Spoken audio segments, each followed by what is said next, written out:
La questione del pesante danneggiamento ai murazzi ha colpito in modo trasversale la popolazione di Chioggia. Chi più chi meno siamo colpiti tutti da quanto è successo, in quanto questo manufatto fa parte della nostra storia. Grazie alla loro protezione che la parte vecchia di Marina, il nucleo originario, è potuto crescere e svilupparsi. Sulla questione sono intervenuti i consiglieri regionali Jonathan Montanariello, Erika Baldin, Marco Dolfin, con parole dure. Un territorio abbandonato a se stesso, lo ha definito Montanariello, dove ognuno fa ciò che vuole. Un atto gravissimo, lo ha definito invece Dolfin, che spinge perché il comune si costituisca parte civile.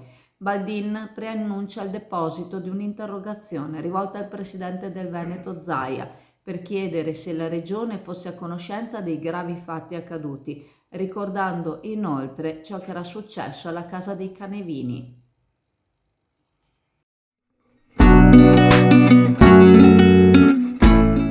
Preparati a gustare le specialità tradizionali e le novità esplosive che potrai trovare all'Indiga. Gelato artigianale anche per l'asporto, per gustarlo in compagnia dove vuoi tu. All'Indiga il gelato da passeggio più gustoso, in cono, coppetta o con lo stecco.